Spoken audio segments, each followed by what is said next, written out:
예. 올해 토요일 수업하는 마지막 수업입니다. 지난주에 우리가 218페이지 거기까지 했었죠. 관습상의 법정기상권 뭐 해서 법정기상권까지 했었고, 자, 이번 주에는 220페이지부터 제목 보면요, 제시 외 물건 이렇게 돼 있죠. 제시 외 물건 이렇게 돼 있는 거예요. 제시 외라고 하는 것은, 자, 이 표현은 경매에서 굉장히 많이 보게 됩니다. 제시 외 물건 그렇게 되면 경매에 붙여지는 거에서 빠지는 물건이다 이런 뜻이에요. 자, 근데 이제 요 중에 보면 어떤 게 있을 수 있냐면 두 가지로 나눠요. 제시 외 물건 중에서 첫 번째는 요게 이제 건물이 있다 그러면 건물과 관련해서 딸려서 여기 화장실이 별도로 있다. 화장실 이런 경우. 오랜만이시네요. 네. 화장실이 별도로 있는 경우가 있고, 아니면 이게 공장 건물인데 예를 들어서 여기 식당 건물이 또 하나 있다 이렇게. 두 가지가 다른 점이 뭐냐 이거죠. 이런 제시 외 물건 중에서 요런 거냐 아니면 요런 거냐에 따라서 의미가 틀려요. 어떻게 틀리냐면 제시 외 물건 중에서 이게 화장실처럼 이렇게 된 것들은 이게 이 건물에 딸려 있는 물건이에요. 그 옛날에도 보면 편의점이 나왔는데 편의점에 이렇게 관련된 화장실이 이렇게 있어요. 그럼 이건 종물 이렇게 볼 수 있죠. 이렇게. 이게 편의점의 경매에 넘어가면 이 화장실은 어떻게 됩니까? 이걸 낙찰받게 되면 화장실은 따라가죠. 따라가는 거죠. 이게 종물이다. 이렇게. 또 아니면 이제 부합물이라는 게 있죠. 부합물 중에서 가장 대표적인 걸 들려면 위반 건축물이에요. 빌라인데 베란다 확장한 것들 있죠. 이런 것들은 그 건물에 부합되는 거 아니에요? 확장했을 때. 이게 부합물, 종물 이렇게 되고요. 그 빌라를 낙찰받으면 그 위반 건축물 부분도 같이 따라오는 거예요. 그런 같이 따라다니는 게 있고, 이것처럼 독립된 건물로 볼 수 있는 거 이런 거 이렇게 되면 요게 경매 넘어갔다 땅이랑 같이 이렇게 그랬을 때 요것은 소유권을 넘겨받지 못하는 거예요. 요게 하고 이렇게 했는데 이게 경매에 넘어갔다. 얘는 같이 따라가는 거냐? 그렇지 않다. 요 식당은 별개다. 이건 부합물이나 종물로 볼 수 없다. 그러니까 경매에 붙여지지 않는 물건은 두 종류로 나올 수 있다. 따라가는 게 있고 안 따라가는 게 있다. 여기에 해당되는 거 예를 든다면 토지가 경매 나왔다. 토지만 경매 나왔어요. 근데 거기에 제시 외 건물이 있다 이렇게 하잖아요. 제시 외 건물이라고 하는 것은 이 건물은 토지에 부합하지 않는다고 그랬죠. 독립된 건물이라고 그랬죠. 땅만 경매 넘어갔다 그러면 이건 따라오지 않죠. 그거 똑같은 이치입니다. 이게 건물이 부합물이 아니다 이렇게 되는 거죠. 토지의 부합물이 아니다. 왜 나올 수 있는데 이렇게 따라오는 것은 자 어떻게 하냐면 매각에 포함되고 이것은 감정평가를 합니다. 그래서 화장실에서 30만원에서 감정평가를 해요. 그래서 매각에 포함됩니다. 딸려오는 거죠. 그렇지만 이제 이런 경우는 안 딸려온단 말이에요. 안 딸려온단 말이에요. 그러면 이때는 매각 제외라고 표현돼요. 제외. 그 다음에 감정가에 포함되어 있잖아요. 이렇게. 매각 제외라고 표현되고요. 그 차이점. 그러면 이제 우리 어떤 것이 이제 결론 나올 수 있냐면 이랬을 때 이건 따라오기 때문에 땅임자 A 그 다음에 이렇게 되면 전부 다 A 거거든요. 근데 딸려오니까 이걸 낙찰받으면 땅과 건물, 화장실까지 다 받은 거죠. 그래서 법정기상권 이런 것은 법정기상권 요것은 얘기할 거리가 없어요. 근데 밑에 있는 건 안 그렇죠. 딸려오지 않죠. 특히 이런 거. 딸려오지 않다 보니까 법정기상권 얘기가 나올 수 있죠. 그래서 여기 지금 제시 외 물건에서 요런 걸 많이 보게 돼요. 많이 봅니다. 실제 경매 기록에서. 그래서 위쪽이냐 아래쪽이냐에 따라서 달라지게 된다. 예? 위쪽이냐 아래쪽이냐. 자, 얘를 볼 겁니다. 얘를. 우리 교재는 어디를 보시냐면 224페이지를 보십니다. 사례 1번 보시면 제시외 물건 이렇게 돼 있고 거기 이제 기록에는 건물이 1번, 2번, 목록이 두 개죠. 1번, 2번, 1번이 1층, 2번이 지하 이렇게 돼 있죠. 다가구 주택입니다. 요게 이제 건물입니다. 요거 매각되는 것은 건물이에요. 그런데 밑에 보면 제시외 건물이 이렇게 돼 있어요. 제시외 건물에서 1번, 2번, 3번 목록이 또 있죠. 그래서 1번은 단층 창고고 그 다음에 1층은 계단실 1층에 또 발코니가 있죠. 요 세 개는 제시외 건물이에요.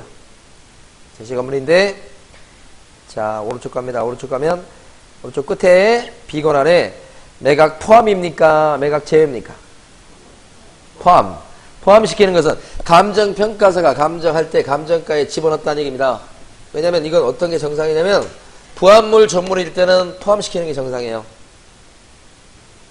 여기 부합물 종물일 때는 포함시키는 게 정상이라. 근데 독립된 물건이라고 했을 때는 포함시키면 안 되죠. 그거요. 그래서 밑에 그림을 보시면 경매에 넘어온 물건은 그 본체고요. 기억본이라고 해서 떨어진 곳에 기억본이 있죠. 그 기억본이 조그만 창고입니다. 기억본이.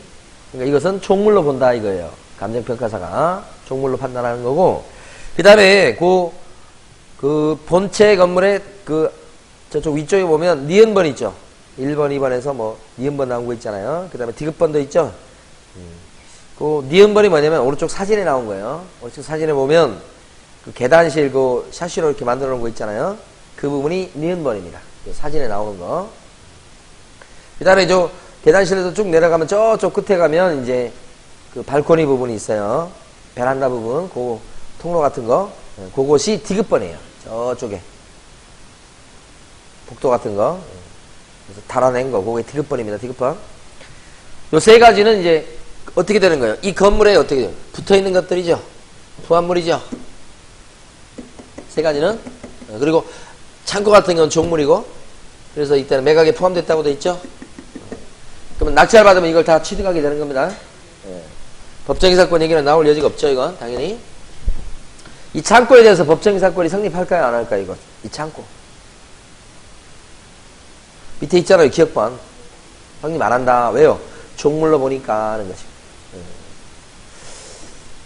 근데 만약에 그 경매 기록에서 이게 만약에 요 기억반 창고가 매각 제외에 이렇게 돼 있으면 어떨까요? 매각 제외에 이렇게 돼 있습니다. 감정 안 하겠죠? 매각 제외되어 있으면 감정가에 안 매긴다는 거죠? 그럼 그 창고에 대해서 뭐가 생길 수 있다? 이거 생길 수 있다, 그런 거죠. 근데 이게 종물이다 그러면 다툴 수 있어요. 왜 감정평가 안 했냐? 이건 종물인데, 낙찰 받고서 나서 보니까 이 창고가 매각에서 제외됐다 이거예요. 그럼 따져야죠. 조그만 창고인데, 이건 종물인데, 포함시켜야지. 그렇게 따질 수 있는 겁니다, 실제는.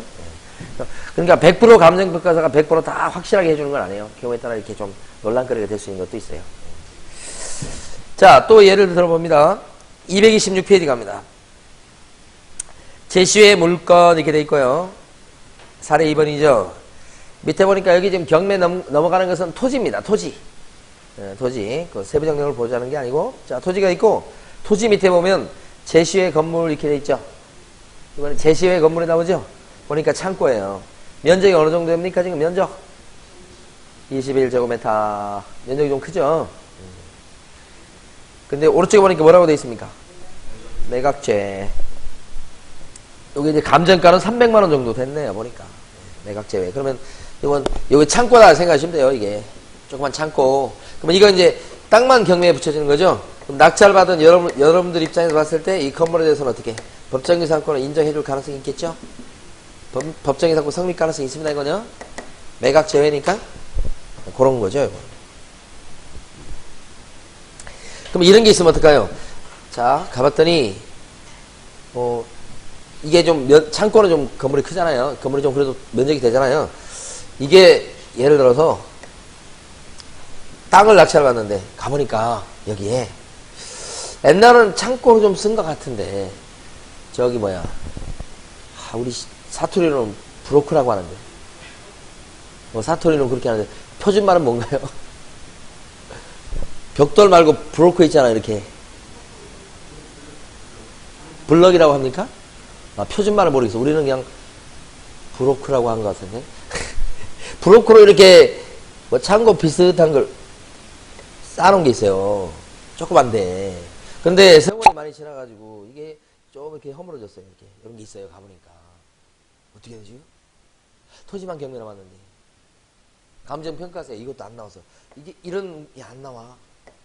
근데 거의 쓰러져 가는 거예요. 형체다. 어떡하죠, 이거? 낙찰 받으면 이거 취득하냐고요. 아니면 법정인 세권 인정되냐고요. 주인이 있으면. 그런데 혹시 이제 그 감정평가서에 여기 이제 요런 게 있다라고 기록이 나왔어요. 안 나왔으면 사실은 없애버리면 돼요. 근데 나왔어, 이렇게. 그럼 어떡하죠? 이 가능성이 있는 거죠. 땅만 매각이니까 부합물로 볼 수는 없잖아요. 그런 건 요런 거 참 애매해요. 그걸 처리하기가. 그렇게 가치 있는 것도 아니고 그런데 주인이 누군지 알아보려고 해도 어디 나타나네? 이랬을 때 애매하다고 사실은. 그래서 이제 적당히 처리하려고. 주인이 없는 것 같다 그러면 어떻게? 그냥 밤에 가서 그냥 한 번씩 툭툭 차면 돼. 실제라니까. 그 없어져 버려야지 이게 문제가 없지. 나중에 이게 문제가 될 수도 있잖아요. 반대로 이제 자 봐요. 옛날에 말씀드릴 때 낙찰 받는 사람이 채무자 소유자는 낙찰 받을 수 있어요, 없어요? 채무자 소유자. 안 되잖아요. 낙찰 못 받는다고 돼 있잖아요, 법에. 그러나 실제는 채무자 소유자요 관계된 사람들이 들어온다고 했잖아요. 이게 경매 넘어갔어요. A가 채무자예요, 소유자예요. 그러니까 이 사람이 자기가 직접 못 들어오니까 A-C 자 자기 관련된 사람이 이걸 들어와요. 그래서 받으려고 했다고 이게. 그랬는데 A-C 이 사람이 1등 하는 게 아니고 갑이라는 사람이 1등을 해버린 거예요. 받아갔죠. 이 사람이 1등 되어서 최고가가 된 거예요. 못 받았잖아요. 어떤 경우를 봤냐면 이 사람이 이 건물에다가 바깥쪽에다가 있지도 않는 거 있잖아요. 바깥쪽에다 있지도 않는 거 이런 걸 갖다 이렇게 불법으로 만들어요. 이렇게 없었던 건데 이거 왜 만들까요? 이거 공사비 좀 들어가긴 하는데 보상 받으려고 그런 것도 있지만 요게 있는데 이게 지금 감정평가서 이게 감정평가가 안 돼 있죠? 사후적으로 만들었으면서 뭐 이 감정평가에 이거 빠졌다고 막 주장하는 거예요. 감정평가가 어쨌든 조금이라도 잘못됐죠? 그래서 법원에다가 어떻게 해요? 불허가 신청을 해요. 감정평가 이거 제대로 안 했잖아. 이거 있는데 불허가 떨어져요. 그럼 이 사람 어떻게 해요? 낙찰 못 받은 거예요, 이제. 다시 한번 기회가 주어지죠? 그렇게 한다니까, 또. 그러니까, 정상적인 사고로 그냥 깨끗하게, 그렇게 경매를 갖다가 진행하고, 그렇게 경매 입찰하고, 그렇게 한다고 생각하시면 안 됩니다. 별별 방법을 다 씁니다. 그러니까 제시의 물건은 감정평가에 요게 들어가야 될 건데 안 들어갔다 그러면 불허가 사유가 될 수 있어요. 그러면 이런 것은 또 다른 방법, 다른 데 또 활용하겠죠. 낙찰을 받았는데 잘못 받았어. 빠져나오고 싶어. 뭐 트집을 잡아야 되잖아요. 법무사 사무실 가고 막 그렇게 하면 저런 걸 가르쳐 준다니까. 가르쳐 준 데가 있다니까. 그렇게 하면 감정평가 잘못했으니까 요거에 대해서 불허가 신청 사유서를 내가지고 불허가 받으라. 그건 돈 돌려받을 수 있다. 막 그런 것도 있고. 응? 자, 그 다음에 마지막 하나 더 봅니다. 227페이지 보시면 제시외 물건 이렇게 돼 있죠. 근데 거기 보면 건물 등기부가 위에 나오고 밑에는 토지 등기부가 나오죠. 위에는 건물, 밑에는 토지. 임자는 누군가요? 이재 아무개씨, 이재 아무개씨 이렇게 돼 있죠. 자, 둘 중에 어떤 게 경매 넘어갔나요? 소유권자는 이재 아무개씨, 이재 아무개씨인데 어떤 게 경매 넘어갔나요? 두 개 다 넘어갔잖아요. 두 개 다 경매 넘어갔으니까 낙찰 받은 사람은 두 개 다 소유권 취득하겠네요. 그리고 말소기인도 건전하게 제일 빠르니까 인수할 게 없겠네요. 요걸로 봤을 때는 그게 밑에 있는 집이에요. 밑에는 그림 있죠? 근데 이제 뭐가 그러냐면 자 주의사항 보세요. 주의사항. 토지 등기부 제일 밑에 주의사항 뭐라고 되어 있냐면 제시외 창고 매각에서 제외, 제시외 창고 매각에서 제외 이렇게 써져 있다고. 그러니까 지금 이게 그림이 잘못된 게 다음 페이지 넘어가 보시면 창고 건물이 하나 뒤에 나오죠. 이게 원래 한 페이지에 있어야 되는 거예요. 한 페이지에 있어야 되는 거라고. 이 건물이 있고요. 땅이 있고요. 이게 지금 요것도 경매 넘어갔죠. 건물도 토지도 경매 넘어갔죠. A 건데 이렇게. 그런데 여기에 뭐가 있어요 지금? A 소유의 요 창고 요거 있죠 이렇게. 요 면적이 좀 크잖아요. 그랬을 때 여기서 매각에서 뭐 어떻게 됐다고 나와요?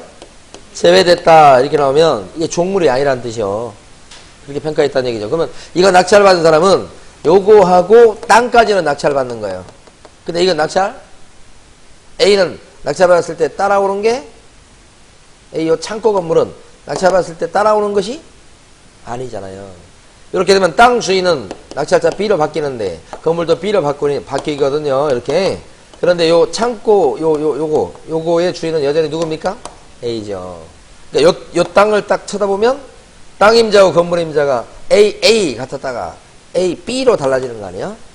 그러니까 법정 이사건 인정될 수 있죠? 이런 물건들이 또 가끔씩 있어요. 이렇게. 그러니까 이게 어디에 달렸냐면 이게 매각에 제외되냐 포함되냐 거기에 따라 달라지게 되죠. 매각에 제외됐으니까 이 창고 건물이 그때는 어떻게 법정 이사건 성립 가능성이 있다. 근데 감정평가서 보니까 매각에 포함되어 있어. 이렇게 되면요. 종물로 본다는 얘기죠. 그랬을 때는 법정이사건 인정되지 않고 그렇게 판단하셔야 됩니다. 여기 이제 같은 그림 화면 그 페이지에 있어야 되는데 뒤쪽으로 넘어가서 이게 제대로 의견 전달이 안 된 겁니다. 뭐.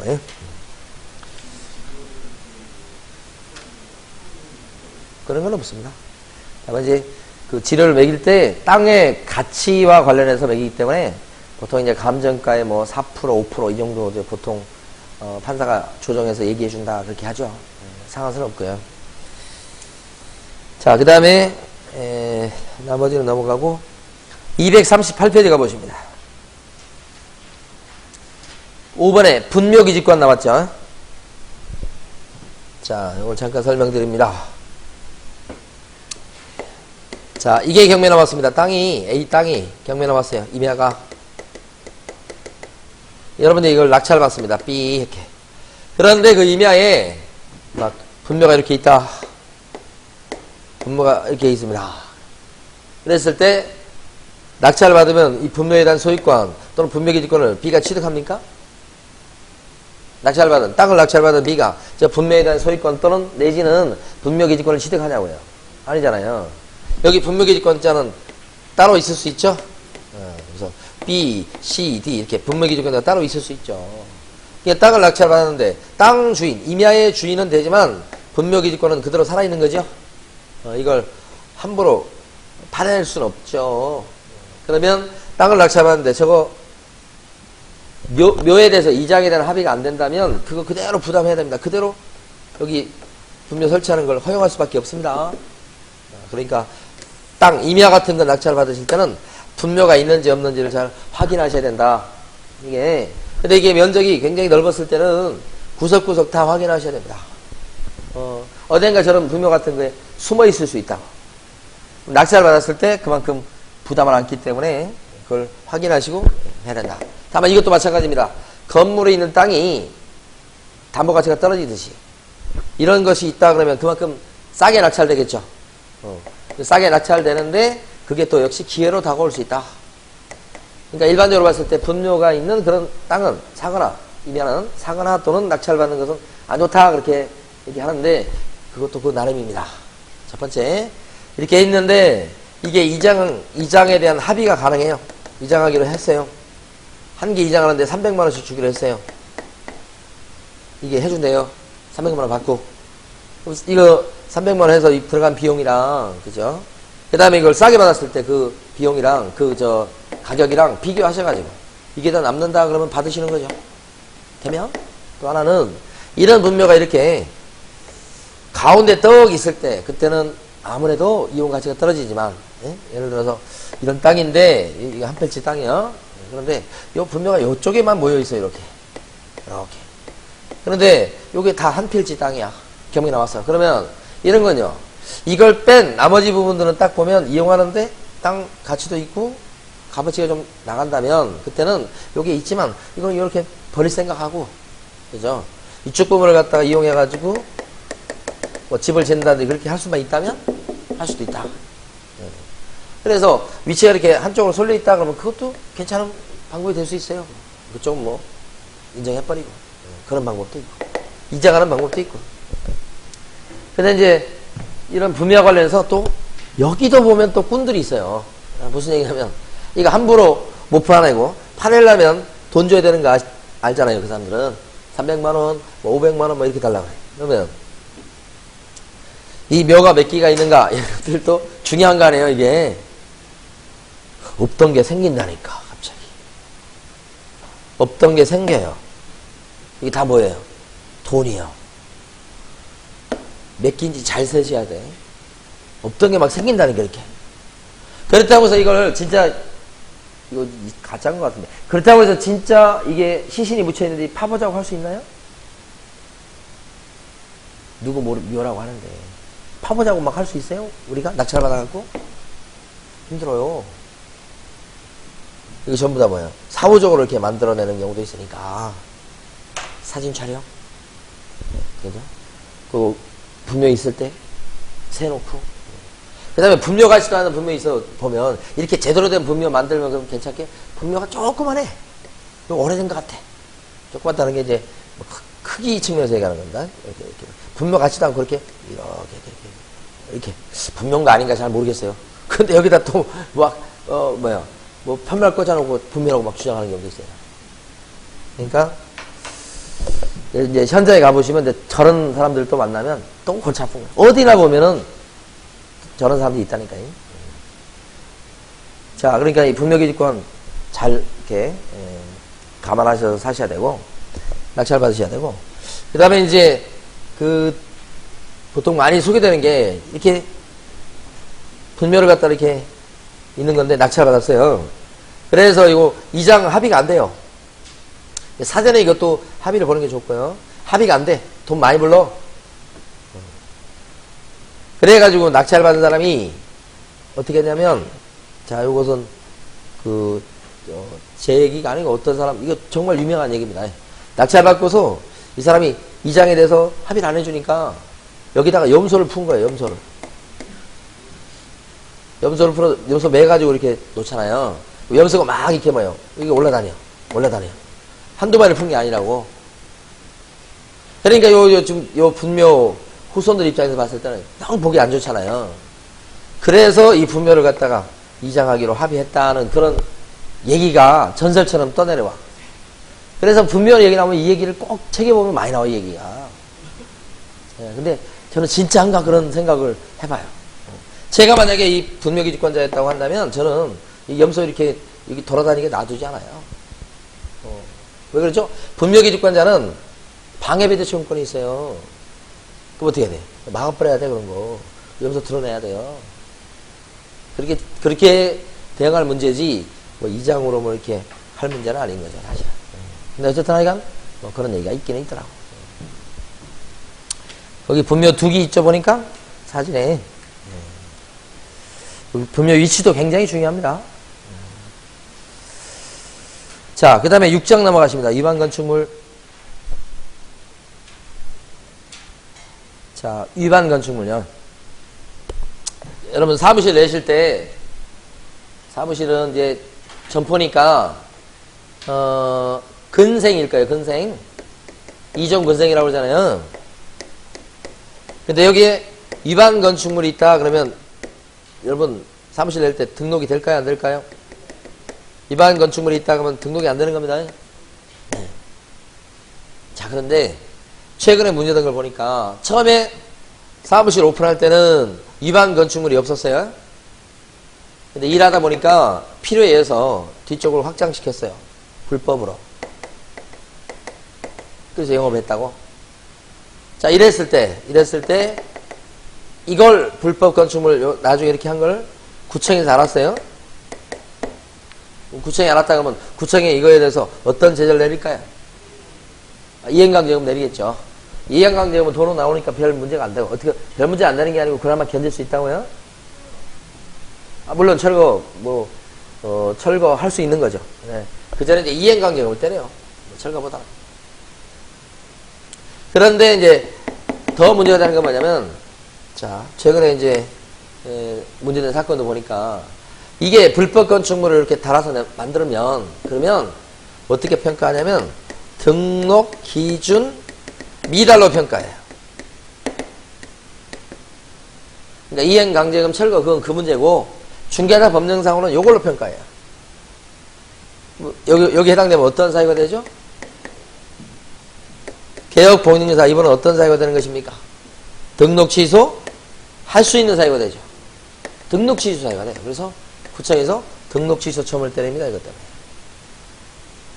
그래서 이게 이제 지금 최근에 보니까 문제가 많이 되더라고. 그러니까 처음에는 괜찮았다가 나중에 위반건축물을 만들어냈을 때. 그러면 이행강제금 철거, 그것은 또 그거 문제고, 구청에서 그렇게 하는데, 별도로 뭐예요? 중개업소 등록에 대해서 어떻게 취소하는 행정처분을 내리더라는 얘기죠. 예? 위반건축물 나와서 한번 말씀드려봤습니다. 예? 오픈하실 때 위반건축물이 있는지 없는지 잘 보시고 하셔야 되고, 위반건축물을 만들어냈을 때 나중에 사후적으로도 문제되는 경우가 있다, 그런 뜻이죠. 자, 위반 건축물은요, 요것도 기여가 될 수 있는 게, 일단 위반 건축물이 있다 그러면, 그게 이행강제금이 나고 막 그럴 거 아닙니까? 그쵸? 그래서 이게, 예를 들어서 이제, 위반 건축물 부분이 있다 그렇게 되면, 낙찰 받고서 이행강제금이 나온다고. 그거 부담이 되잖아요. 그래서, 위반 건축물이 있는 물건 같은 것은 잘 알아보고 낙찰 받아야 된다. 특히 상가가 그래요, 상가가. 주택 같은 경우는 물론 이제 규모에 따라 좀 틀리긴 합니다만 주택 같은 경우는 이행강제금을 많이 부과해야 5번 정도 부과하는 걸로 돼 있어요. 그래서 한 2번 정도 부과하고 끝나는 자치단체도 있고 그렇습니다. 그러니까 이것은 단발성이에요. 주택은. 물론 이제 규모에 따라 좀 틀리긴 합니다. 근데 상가 같은 경우는 이행강제금을 요 철거하고 원상복구할 때까지 계속 부과해요. 상가 그러니까 여러분 멀리 있다고 생각하면 안 되고, 근생시설 있죠? 근생? 1종, 2종 근생시설 있죠? 흔히 구체적으로 들어가면 소매점 이런 것들, 사무소 이런 것들이 있죠? 이런 거. 이런 것들이 이행강제금이 계속 부과되는 거예요. 그러면 이행강제금이 계속 부과되면 이건 세금하고 똑같은 거예요. 그런데 대표적으로 이제 문제가 된 그 지역이 용산 같은 경우에. 용산 같은 경우에 이런 근생시설인데 전부 다 원룸으로 개조해서 월세를 놔요. 1070 이런 식으로. 원룸. 2000에 80 이렇게 놓는다든지 이런 식으로. 그런데 이것만 월세가 80씩 들어온다. 2000에 이것만 생각해가지고 수익률 판단하시면 안 되는 것이 이렇게 되지만 이행강제금은 어떻게 해요? 계속 부과된다니까. 그래서 그거 감안한다면 이렇게 나오지만 낙찰가는요 훨씬 떨어져. 일단 그런 사례를 보게 될 것이에요. 그래서 둘 중에 크게 봤을 때는 상가 쪽을 더 주의하셔야 된다. 이거보다는. 자, 오른쪽 페이지 보면 건축법 위반의 내용이 이렇게 되어 있습니다. 위반 건축물은 243페이지 보면 2번의 가로 1번 처음에 불법 용도 변경이다 이렇게 나왔죠. 방금 전에 말씀드렸던 거 사무실인데 주택으로 용도 변경해요. 그게 이제 첫 번째 불법 용도 변경 많아요. 이거 다음 페이지 가시면 무단 증축이다 이렇게 된 거 있죠. 무단 증축이다. 거기 나와 있습니다만 베란다 확장이 있지 않습니까? 원래 그 그림에 보시면 405호 내부 구조도 이렇게 돼 있잖아요. 거기서 원래 거실방 이렇게 돼 있는데 베란다를 확장해 가지고 빌라 같은 경우에 밖으로 이렇게 공간을 넓힌 거 있죠. 이런 것들이 이제 무단 증축에 해당됩니다. 그 다음에 제일 밑에 가면 옥탑방 나오죠. 위로 올린 거죠. 이것도 무단 증축입니다. 옥탑방도 무단 증축. 그 다음에 245페이지 가면 이번에는 무단 대수선 이렇게 나왔죠. 이게 뭐예요? 방을 쪼갠 거예요. 늘린 거예요. 호수를 늘린 거예요. 이게 무단 대수선 이런 것도 많고요. 이런 것들이 이제 위반 건축물에 해당되는 대표적인 경우. 자, 그러면 246페이지 갑니다. 위반 건축물에 있는 경매 물건이다 그랬을 때는 약간 주의하셔야 되는데 그 위반 건축물과 관련해서는 어떻게 조사하느냐? 조사하는 거 보면 3번에 가로 1번 뭘 가지고 조사하냐면 대장 가지고 일단 조사합니다. 위반 건축물인지 어쩐지는 건축물 대장이 나와요. 예시 6번 보면 거기 위반 건축물 이렇게 나오죠. 보통 노란색으로 해가지고 나와요. 거기는 지금 위반 건축물이 원인이 구체로 뭡니까? 그렇죠. 2009 그 내용 보니까 사무소인데 그걸 주택으로 용도 변경했죠. 무단 용도 변경이죠. 그래서 위반 건축물 요게 건축물 대행이 나오고 그 다음에 오른쪽 페이지 가면 위반 건축물은 등기부에도 나오는 게 있습니다. 등기부에 위반 건축물 여부를 적어놓느냐 그건 아닌데 거기 등기부 보다 보면 어떤 게 있냐면요. 제일 마지막에 24번 보세요. 오른쪽 등기부 중에 예시 8번 중에서 제일 마지막에 24번 압류 이렇게 돼 있죠. 그런데 오른쪽에 보니까 압류인데 건축과 9654 이렇게 나온 거 있죠. 제일 끝에 압류인데 등기부상 압류 등기가 된 것은 두 가지가 있다고 그랬죠. 세금 때문에 압류 등기가 된 경우가 있고 여기 나온 것처럼 이행 강제금 때문에 압류 등기가 된 게 있죠. 세금 때문일 때는 조세 일과 뭐 이런 게 나오고요. 그 다음에 이행 강제금 때문에 압류 등기가 됐을 때는 건축과 뭐 이렇게 나와요. 같은 구청일지라도 이런 것들이 이제 등기부에 나타나는 위반 건축물의 그런 증거가 되겠습니다. 이런 것들이. 그 다음에 다음 페이지 가시면 이런 위반 건축물에 대해서는 그대로 매각 물건 명세서에도 올려놔요. 그래서 위반 건축물 조사할 때 매각 물건 명세서에 나온 내용을 잠깐 참고해 보면 예시 9번입니다. 어떻게 되냐면 건축물 대장상 용도가 근린생활시설이지만은 근생으로 되어 있죠. 그런데 현황상 주택으로 원룸으로 이용 중임 이렇게 되어 있죠. 그럼 이게 바로 이제 위반 건축물에 대해서 매각 물건 명세서에서 기록을 올려준 거예요. 이게. 그러니까 매각 물건 명세서에 나와 있는 위반 건축물 부분도 파악을 하셔야 되고 그 다음에 감정평가서에도 위반 건축물 그런 것들을 기재해 놔요. 감정평가사도 조사한다는 뜻이에요. 그래서 감정평가서에 기록을 올려놓죠. 그래서 그런 것들이 이제 밑에 보면 나와요. 자, 그 다음에 오른쪽 가면은 가로 5번에 건축물 대장에 위반 건축물에 대한 기재가 되어 있지 않는 경우 많아요. 위반 건축물인데 적발이 안 돼가지고 건축물 대장에 안 나오는 경우가 있다고. 그러면 이것은 위반 건축물입니까? 아닙니까? 위반 건축물이 아니에요. 위반 건축물이죠. 여러분들이 중개활동 하실 때도 말이에요. 자, 소송까지 붙는 경우가 있어요. 근데 그게 많지는 않지만 한 번 걸린다고요? 이게 뭐냐면 위반 건축물이다 그랬을 때. 위반 건축물 부분이 있어요. 그런데 대장에는 나와요, 안 나와요? 안 나와요. 그러니까 위반 건축물 부분과 관련해서요. 그걸 설명을 안 했어요. 얘기를 안 했어요.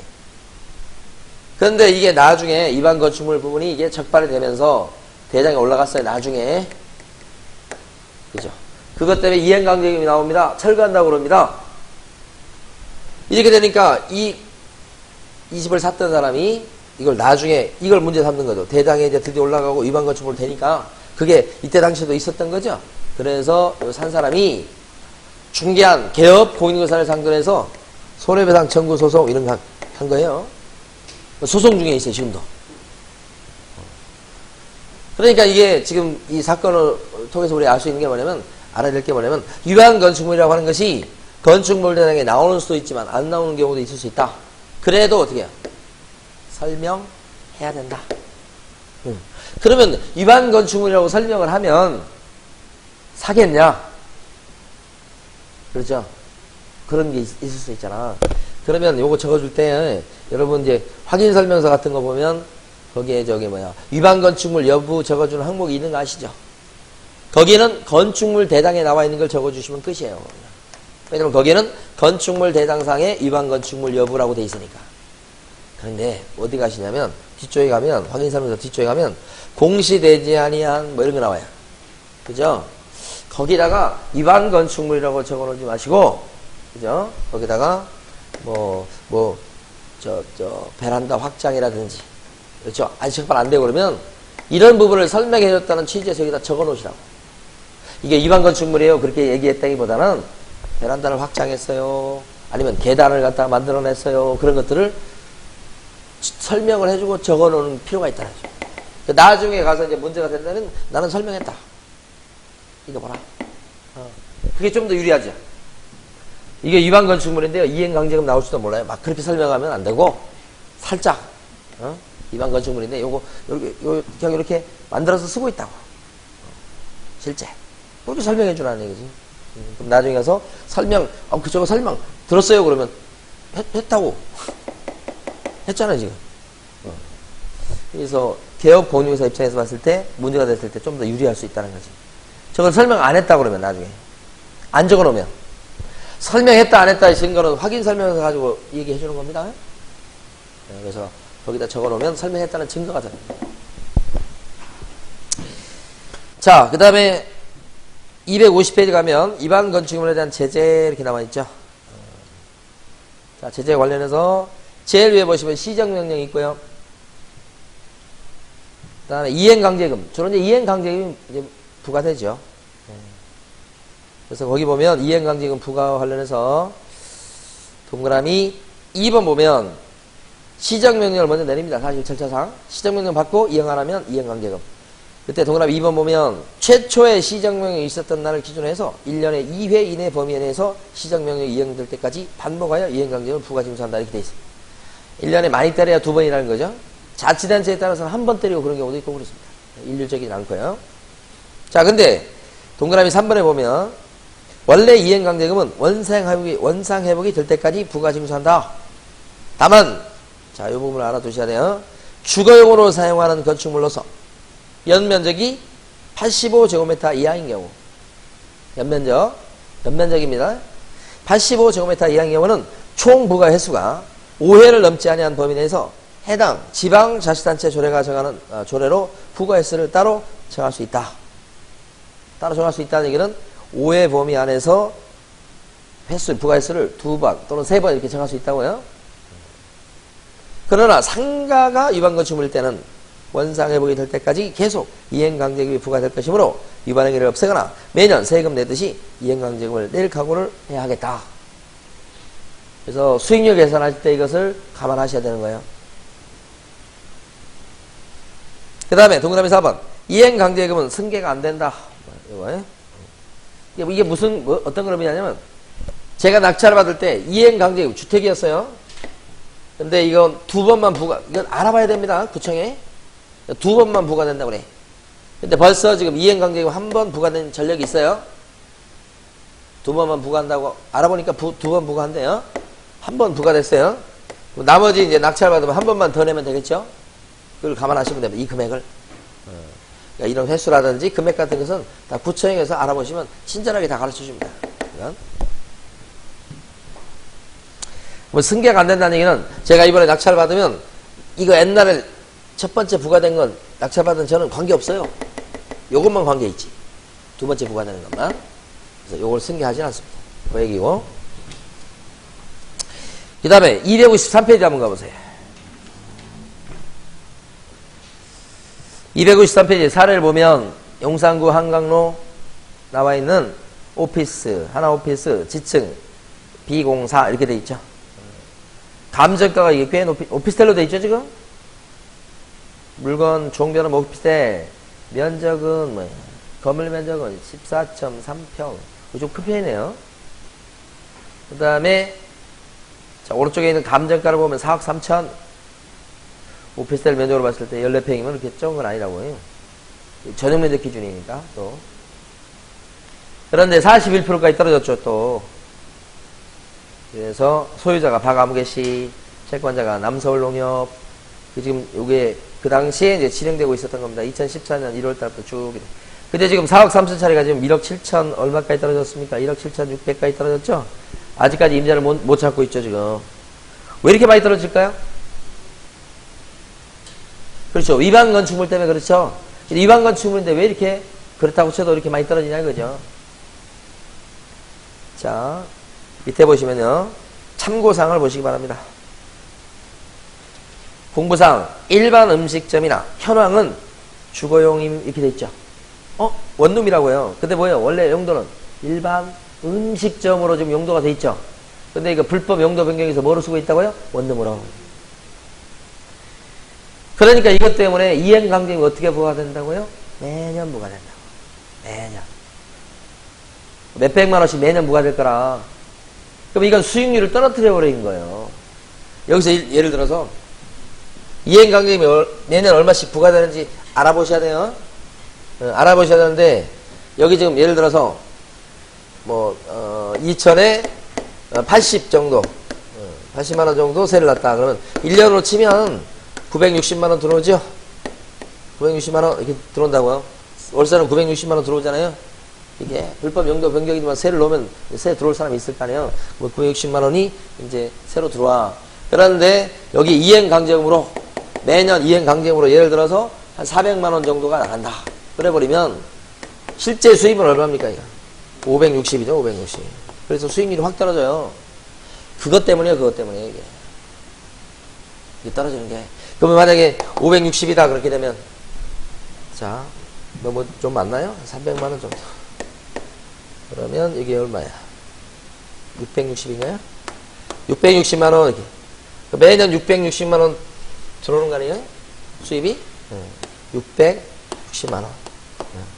여기 이제 수익률을 여러분 원하는 수익률을 갖다 생각해 보시죠. 원하는 수익률 몇 프로? 7%? 7%? 이 정도 생각하면 7로 나누면 되는 거예요.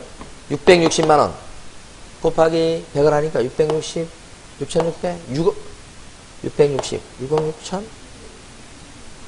다시 한번. 660이니까 6,600, 6억 6천. 6억 6천만 원. 이걸 7로 나눈다고요? 이걸 조사하셔야 되는 거예요? 주동담도 치고. 그럼 7하면, 아이고, 7, 9, 63. 만약에 제동도 하면 7, 9, 63, 6억 3천만 원? 7, 9, 63. 9천 얼마죠? 9천 428만 원요? 어떻게 이렇게 정확하게 계산이 나올 수 있죠? 만약에 7%를 원한다면 용산지역이 하니까 7%는 좀 세긴 한 거예요, 이게. 네. 9,428만 원. 이렇게. 그럼 여기다가 이제 뭘 더하냐면 아까 보증 2천이라고 그랬죠? 그럼 2천을 딱 더한다 그러면 요거 입찰 들어갈 금액은 1억 1,428만 원. 이 정도 되겠죠. 근데 지금 얼마입니까, 지금? 1억 7,600이죠?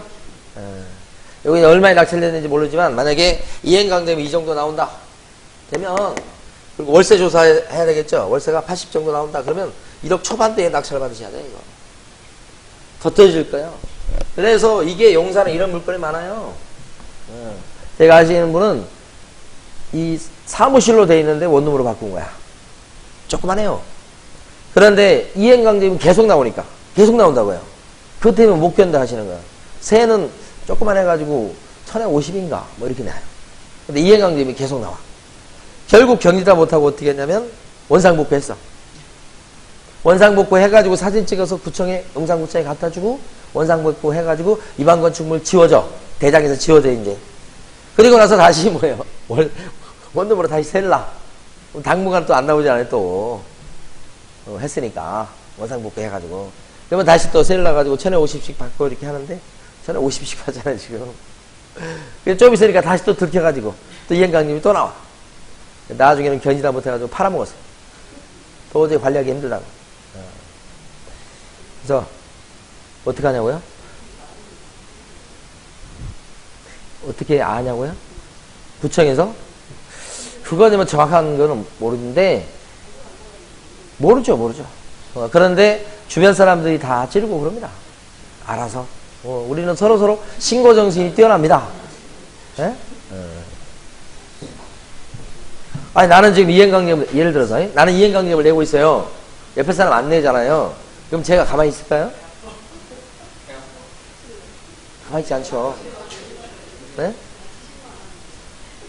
아이고, 세상에 그렇게. 아니, 옆에 사람은 예를 들어서 똑같이 위반건축물인데도 이행강제금이 안 나오고 있어. 나는 나오고 있다고요. 그럼 제가 가만히 있겠냐고요. 같이 이행강제금을 받아야지. 할 때도 마찬가지죠. 당연히. 그런 측면 때문에 이게 참 이게 쉽지가 않다니까요. 그 다음에요. 하나를 더 봐요. 저 우리 교재 보면 255페이지에 있습니다. 이 경우는 자 이거 보고 잠깐 시킬 텐데 불법 증축이라고 돼 있죠. 사례 3번 강서구 화곡동 물건입니다. 다세대 빌라예요. 자 근데 감정가를 보세요. 감정가가 얼마냐면 1억 9,500 2억이 약간 안됩니다. 조그만 빌라입니다.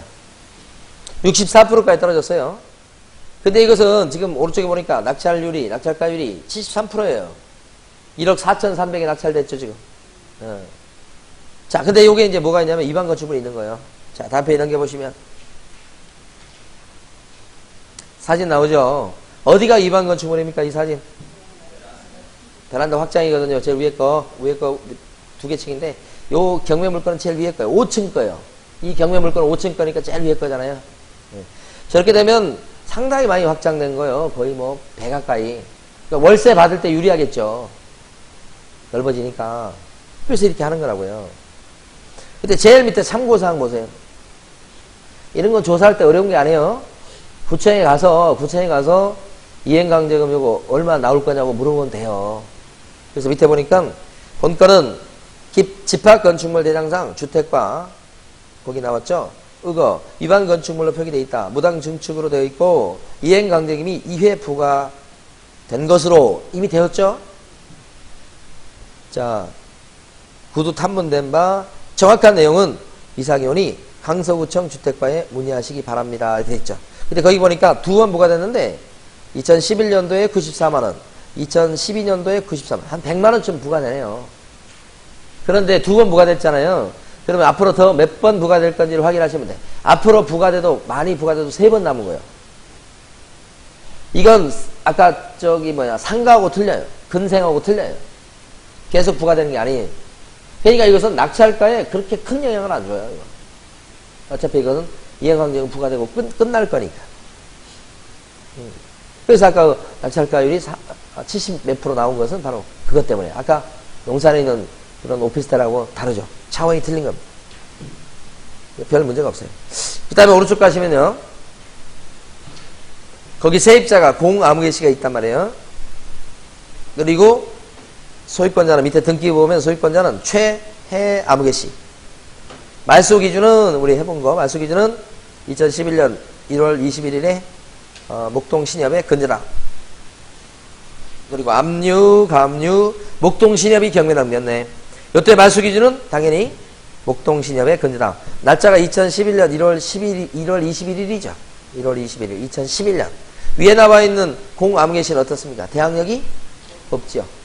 지금 보니까 전세보증금 3천에 살고 있네요. 월세 있을 것 같은데. 그냥 보증금 3천 이렇게 되어 있습니다. 대항력이 없죠? 인수할 것도 없죠? 그러니까 여기는 이제 다 소멸이고 다 인수할 건 없고 다만 이제 위반 건축물 좀 문제가 됐었는데 이행강제금은 한 2번, 3번 나온다고 해도 한 300 정도죠. 그거 감안해서 입찰 금액을 결정하시면 돼요. 그거 감안해서. 그래서 낙찰가율이 그렇게 나왔다는 거죠. 자, 쉬었다가 이번에는 두 번째 시간에 이제 3장을 공부하도록 하겠습니다. 앞쪽에 3장 안 했었죠? 3장 볼